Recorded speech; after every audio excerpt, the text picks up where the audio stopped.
მოგესალმებით, ეს კვირის თემაა, მე ნატა გოგელია ვარ. ადგილობრივი თვითმმართველობის არჩევნებიდან სულ რამდენიმე თვეა გასული. ახალი მოსული ვარ, ძველი ბიუჯეტით მოგვიწია მუშაობა, სულ ცოტაც და ყველაფერი დაალაგდება. ასეთი იყო გამგებლებისა და საკრებულოს თავმჯდომარეების კომენტარები გასულ წელს. თანამდებობის პირები არსებული პრობლემების ერთ-ერთ მიზეზად საკადრო პოლიტიკასაც ასახელებდნენ და აღნიშნავდნენ, რომ ადგილობრივი თვითმმართველობის მოხელეთა შესარჩევი კონკურსი ყველაფერს დაალაგებდა. გურიის სამივე მუნიციპალიტეტში კონკურსები უკვე დასრულდა. დანიშნული ადამიანების სიაც ცნობილია. ყველაზე ბოლოს საკუთარი გადაწყვეტილება ლანჩხუთის გამგეობის საკონკურსო კომისიამ გაახმოვანა. კომისიის წევრებს გადაწყვეტილების მიღება რამდენიმე თანამდებობაზე გაუჭირდათ. კომისიის ხდომა, რომელსაც მხოლოდ გურია ნიუსი ესწრებოდა, ხმაურის გარეშე არ დამთავრებულა. საკრებულოს იურიდიულ საკითხთა კომისიის თავმჯდომარემ, რომელიც ასევე კომისიის წევრი გახდათ, რომან ბიწაძემ პროტესტის ნიშნად კენჭისყრაში მონაწილეობაზე უარი განაცხადა და ხდომა დატოვა. მისი თქმით, ხდომაში მონაწილეობას აზრი არ აქვს, რადგან მაინც იმ ადამიანებს ნიშნავენ, რომლებიც ნაციონალების დროს დღევანდელი ხელისუფლების წარმომადგენლებს დაასდევდნენ და ფოტოებს უღებდნენ. ბიწაძემ დააკონკრეტა, რომ ნაციონალების გასამარჯვებლად ყველაფერს აკეთებდა კომისია. აღსანიშნავია, რომ კომისიის ხდომას კურიოზების გარეშე არ ჩაულიას. ხდომის მიმდინარეობისას კედელზე განთავსებულ ეკრანზე რამდენიმე წუთის განმავლობაში სექსუალური სცენები გადიოდა. ასეთ ფონზე მიიღეს გადაწყვეტილება ლანჩხუთში.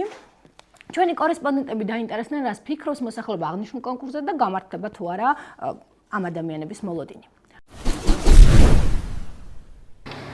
რას ფიქრობთ ადგილობრივი თვითმმართველობის მოხელეთა შესარჩევ კონკურსზე და თუ გაამართლა თქვენი მოლოდინი ამ კონკურსზე? ეს არ არის კონკურსი, ეს არის დანიშნული სისტემა. კომუნისტური გადმონაშთი, ეს არის პოპულიზმი და ამით მანიპულირებენ ხალხს. არაფერი ისეთი არ ხდება, რომელიც ხალხისთვის იყოს მისაღების სამწუხაროდ. თავიდან რაღაც თითქოს როცა გამოცხადა, მქონდა იმედი, რომ რაღაცა პროგრესულად იქნებოდა ყველაფერი, შეეძლებოდა ახალ სახეებს მიიღოთ ამ კონკურსში მონაწილეობა, შანსი ეცემოდა თბილისში წასულ ახალგაზრდებს ჩამოსულიყვნენ, ოზურგეთში დასაქმებულიყვნენ, მაგრამ შედეგები კარგად ვიცით, ყველაფერი როგორ ჩატარდა და უარყოფით დამოკიდებულებამ გამხრივ და ამჯერადაც საერთოდ აწეც მეუბნები, თუ ესეთი ფარსი იქნება, ნუ მიიღებთ ბავშვებო მონაწილეობას ესეთ კონკურსებში. თავის დროზე ვიყავ, მაგრამ ჯერ არ ვარ საჯაროდ.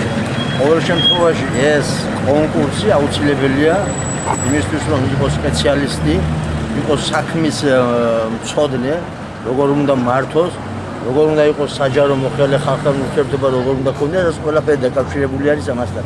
ამიტომ კონკურსის ჩატარება მე ვფიქრობ, რომ აუცილებელია. მე არ მუშაობ და საქმისყურში არ ვარ, მაგრამ საერთოდ მომხრევალ ყველანაირი ასეთი კონკურსის აუცილებლად, რომ თავისი შესაძლებლობის და უნარის მიხედვით დაფასდეს ადამიანი. არ ჩავრეულო, მაგრამ ანუ შორიდან დაკვირებით. შორიდან ასე თითქმის გვარევითაც არ ვიცი ვინ გავიდა, იმიტომ რომ მე არ მაქვს იმას და არ მაქვს შეხება იმდენად დამოუკიდებლად მუშაობ. როგორც ამბობენ გურულებს, პოლიტიკა ძალიან უყვართ. შესაბამისად, მათი პოლიტმეხსიერებაც მრავალფეროვანია. ნებისმიერ სოფელში, უბანში, ქალაქში მოისმენთ ისტორიებს პოლიტიკური ცხოვრების არჩევნების შესახებ, რომელსაც როგორც წესი ანალიზიც ახლავს. ნახეთ ჩვენი სპეციალური სიუჟეტი. 1998 წლის 25 ივნისს საქართველოს პარლამენტმა მიიღო კანონი ადგილობრივი წარმომადგენლობითი ორგანოების საკრებულოს არჩევნების შესახებ. ამ კანონის მიხედვით პირველი არჩევნები 1998 წლის 15 ნოემბერს ჩატარდა. 1031 საკრებულოში 10693 საკრებულოს წევრის მანდატი განისაზღვრა. 378 საკრებულოში, სადაც ამომრჩეველთა რიცხვი 2000 აჭარბებდა საარჩევნო კანონის შესაბამისად არჩევნების ჩატარება გადაწყდა პროპორციული წესით, ხოლო 653 საკრებულოში, სადაც ამომრჩეველთა რაოდენობა 2000-ზე ნაკლები იყო მაჟორიტარული წესით. არჩევნებში მონაწილეობა მიიღო 82464 კანდიდატმა და 13 პარტიამ. 1998 წლიდან დღემდე ადგილობრივი თვითმმართველობის წარმომადგენლობითი ორგანოების არჩევნები ზუსტად 5-ჯერ გაიმართა. ბოლო არჩევნები გასული წლის ზაფხულში ჩატარდა, რომელსაც წინ საკმაოდ დიდი საარჩევნო კამპანია უძღოდა. არჩევნები საქართველოს მუნიციპალიტეტებსა და 12 თვითმმართველ ქალაქში გაიმართა. მერები და გამგებლები პირდაპირ წესით 50%-იანი ბარიერით იქნენ არჩეულნი. არჩევნებში 24 საარჩევნო სუბიექტი მონაწილეობდა. საკმაოდ დაძაბული მარათონი ბევრ ქალაქში მეორე ტური დასრულდა. როგორც ყოველთვის იყო დაპირებები ხალხმრავლობა პარტიების ოფისებთან და შეხვედრები მოსახლეობასთან, რომლებსაც ყველაზე მეტად სწორედ დაპირებები დაამახსოვრდათ. რა დაგამახსოვრდათ თვითმმართველობის არჩევნების დროს ყველაზე მეტად? აი, თუნდაც საქმიანობა, აქტივობა, დაპირებები დაგამახსოვრდათ თუ ყველაზე მეტად რა? დაპირებები, რომელიც ასრულდა. ვიცი, სიმშვიდე დემოკრატიულობის შთაბეჭდილებას ტოვებდა ისე ახლოს არც მაგარჩენებთან არ ყოფილა. ჩემთვის ახლა ყველაზე დიდი იმედგაცრუება იყო, აი თუნდაც ის რაც კონკრეტულად მე შემეხო, რომ ჩემ ძმისშვილს დაეწყო სახლი და ვერ მოახერხა სახანძრო, იმდენად ენერგიული სუსურები არიან, რომ ზუსტად აი მისი ფაქტორით დაიწყო ის სახლი, ის რომ დროზე მისულიყო და ამის გადაბრალება კიდევ რომ კასულ მას ეს არის მემკვიდრეობა ვასაძემ ასე უთხრა მისიო წინა ხელისუფლებისო. უნდა დამთავრდეს ამაზე ისა მემკვიდრეობაზე, სულ ძახილი ამის მემკვიდრეობა. რა ვიცი, ალბათ ის რომ 7 გარემო იყო. ეს ბიჭები რომლებიც იქ არიან, ბიჭებს უწოდებს და გადასარევად ძებოდი ყველაფერი ნორმალურად მუშაობენ და მეგობრებიან მათ საქმეს და იმდროის ყველაფერი კარგი იყო. შედარებით ახლა არ შევადარებ მწინეებს. დაპირება ერთია, შესრულება მეორე. არჩევნებში მონაწილე პარტიების ოფისების უმრავლესობა დღეს დაკეტილია. ზოგიერთ კი ოფისის საერთოდ აღარ აქვს. პარტიული მუშაობა ოზურგეთში მხოლოდ ნაციონალური მოძრაობის და გაერთიანებული დემოკრატების ოფისში მიმდინარეობს. ზოგან ერთი ადამიანი, ზოგან რამდენიმეთი. ჩოხატაურში მხოლოდ 2 პარტიის, ქართული ოცნების და ნაციონალური მოძრაობის ოფისები ვიპოვეთ. მართველი პარტიის რაიონული ორგანიზაციის კარების საგულდაგულოდ დაკეტილი დაგვხვდა. ნაციონალურ მოძრაობაში კი მდივანმა გვიმასპინძლა. კი, როგორ არ მოდიან ისევე ჩვენი პარტიის წევრები, ვინც ვართ გაწევრიანებული, ვინც არ არის გაწევრიანებული, ისინიც მოდიან, რა თქმა უნდა. ხშირად გვეკითხებიან ამბებს, რა ხდება ახალი დავალება ხო არ არის რამე ახალი, აინტერესებთ და ჩვენ შესაბამისად თუ კი რამე დავალებები რა თქმა უნდა ვაძლევთ მაგათ დავალებებს და ეგრევე ახალებებსაც ვაწვდით ინფორმაციას. გამოკითხული მოქალაქეების უმრავლესობა დასძენს, რომ პოლიტიკური პარტიებისთვის ისინი მხოლოდ არჩევნების დროს არიან მნიშვნელოვანი და პოლიტიკური ოცნებების ასრულების შემდეგ ხალხი ყველას ავიწყდება. გასული წლის ბოლოს ყველაზე დიდი ხმაური სახელმწიფო აუდიტის სამსახურის დასკვნამ გამოიწვია. ოზურგეთსა და ჩოხატაურში ჩატარებული აუდიტის შედეგად ბევრი დარღვევა გამოვლინდა. ოზურგეთში ეს საკითხი საკრებულოს ხტომაზე განიხილეს და დებატებიც მოაწყვეს. ჩოხატაურის საკრებულოს მიუხედავად ოპოზიციური პარტიის მოთხოვნისა ამ საკითხზე ჯერ არ უმსჯელია. როდის აპირებს საკრებულო დოკუმენტის განხილვას, ისევ ავსებენ თუ არა დოკუმენტს ფანქრით, რატომ ვერ მოახერხეს წლევანდელი ბიუჯეტით უპოვართა დაპურება. ამ და სხვა თემებზე რამდენიმე წუთში ჩოხატაურის საკრებულოს თავმჯდომარესთან ზალ მამალაძესთან ერთად დავუბრუნდებით სტუდიაში. ჩვენ ისევ ეთერში ვართ, ჩვენი გადაცემის სტუმარია ჩოხატაურის მუნიციპალიტეტის საკრებულოს თავმჯდომარე ზალ მამალაძე. მოგესალმებით ბატონო ზალ, დიდი მადლობა სტუდიაში მობრძანებისთვის. სამწუხაროდ თქვენთან დებატებზე თქვენმა კოლეგებმა რატომღაც უარი თქვეს და ოპოზიცია არ დაგიჟდა დებატებში. მე შევეცდები რომ გაგიწიოთ ოპონირება და თავსა ის შეკითხები, რომლებიც აინტერესებს საზოგადოებას. დავიწყოთ ყველაზე აქტუალური თემით, რომელიც წლის ბოლოს და წლის დასაწყისში შესაბამისად იყო განხილვის თემა, ეს არის აუდიტის სკანდალური დასკვნა. სახელმწიფო აუდიტის დასკვნის თანახმად გაირკვა, რომ ჩოხატაურის მუნიციპალიტეტში, გამგეობაში დოკუმენტაციებს ავსებდნენ ფანქრით, რომ რიგი დოკუმენტებისა იყო არასრული. საკმაოდ მკაცრი დასკვნა, რბილად რო ვთქვათ, თუმცა რატომღაც თქვენ ამის განხილვა არ მოგიწყვეთ, განსხვავებით ოზურგეთისგან, სადაც დებატებიც კი შედგა ამ თემაზე, ოპოზიციამ გთხოვათ, რომ ეს საკითხი განხილიყოს ხტომაზე, თუმცა მას შემდეგ რამდენიმე ხტომა ჩატარდა, 2 ხტომა თუ არ მეშლება და საკითხზე მხოლოდ ერთი. კი ბატონო, საკითხზე არ ყოფილა საუბარი, იქნება გითხრათ, რა ხდება, რატომ არ დაინტერესდა საკრებულო აი ამ სკანდალური დასკვნით. საკრებულო დაინტერესდა ამ თემით, უბრალოდ ხტომა, რომელიც გუშინ ჩატარდა, მას შემდეგ რაც მოითხოვა ოპოზიციამ ამ თემის განხილვა, მხოლოდ ერთი ხტომა ჩატარდა და კანონით გათვალისწინებულია, რომ დღის წესრიგი ქვეყნდება ერთი კვირით ადრე.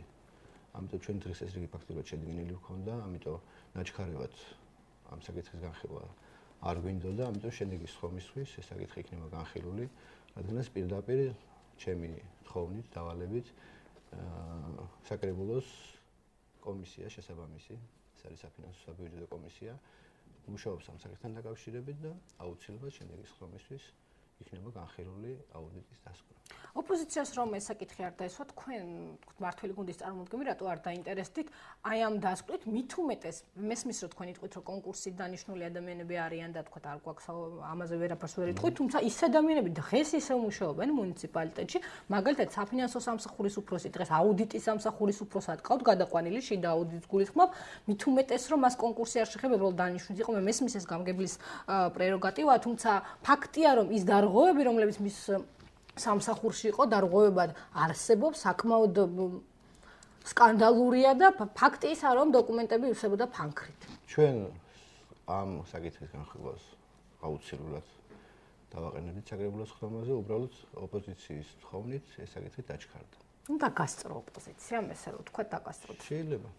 რაც შეეხება იმ ადამიანებს, ვინც დღეს მუშაობენ, დადგება თუ არა მათი პასუხისმგებლობის საკითხია. ზოგადად როგორ მიგაჩნიათ, როდესაც ფანქრით ივსება დოკუმენტაცია, როდესაც არასრულყოფილია დოკუმენტაცია, როდესაც ის დასკვნა გამოქვეყნა, თქვენი პირადი აზრი როგორია? ის ადამიანები ისე უნდა მუშაობდნენ და ისევ მათ უნდა ქონდეთ დოკუმენტების წარმოების უფლება.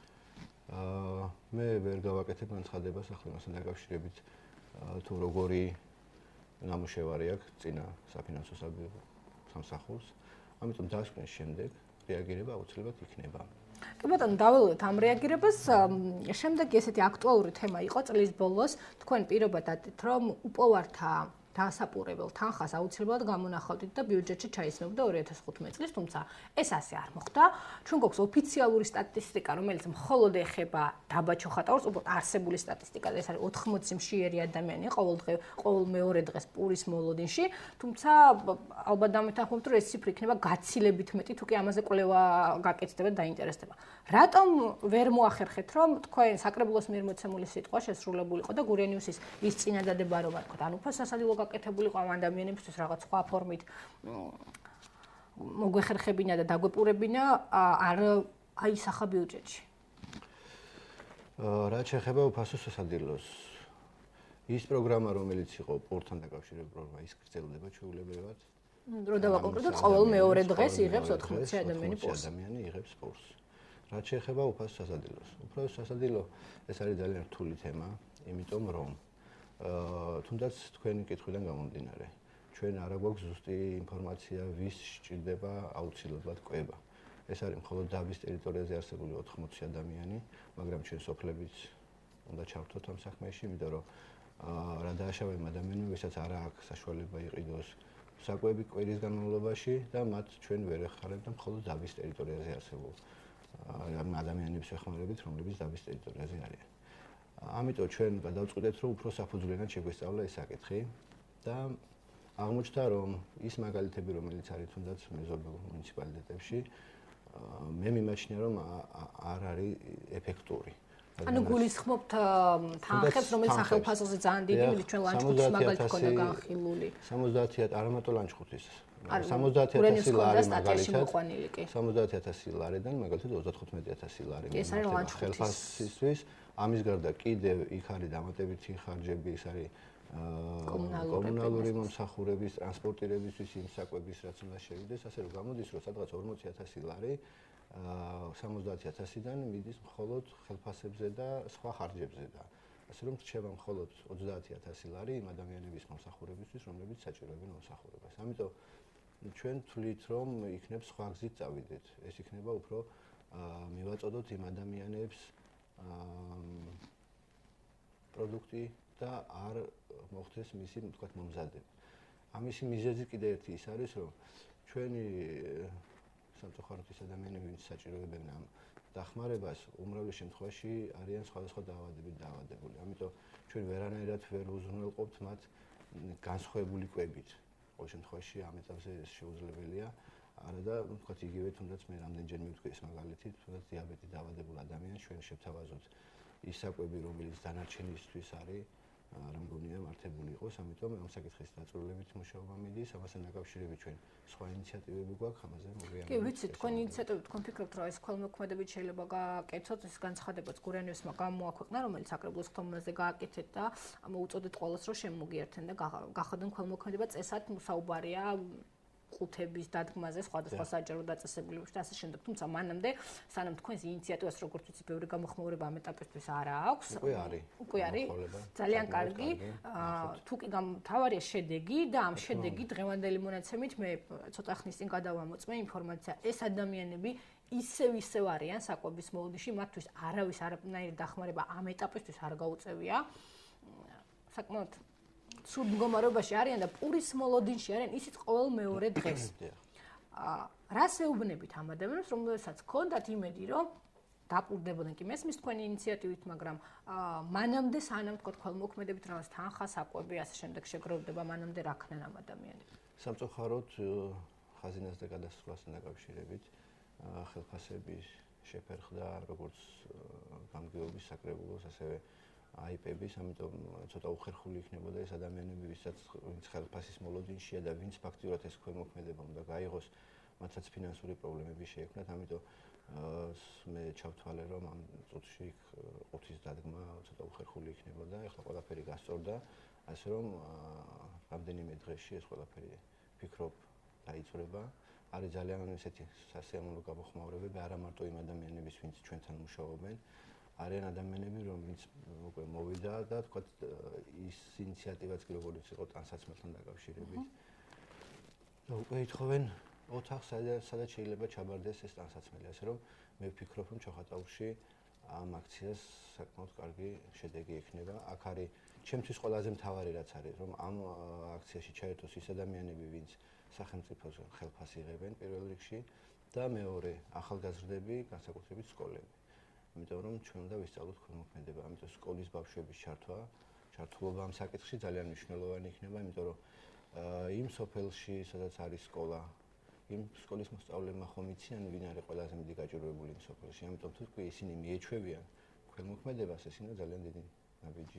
ეს ძალიან კარგი ინიციატივა და ამაში მე ჩვენი გამოცემის სახელით შემიძლია ამან გითხრათ, რომ შემოგიერთებათ გურიანიუსი, ჩვენი მედია სახლი, თუმცა აუცილებლად მედია სახლის ქველმოქმედება ცნობილია.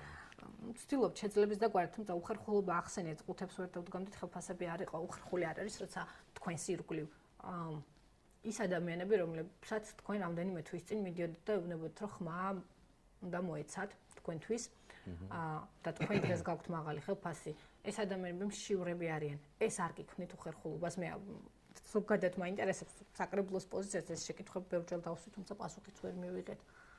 და იმის გამო რომ უხერხულად გძნობთ თავს, ამიტომ გვინდა გავაკეთოთ ეს აქცია და ეს იქნება საკმაოდ დიდი.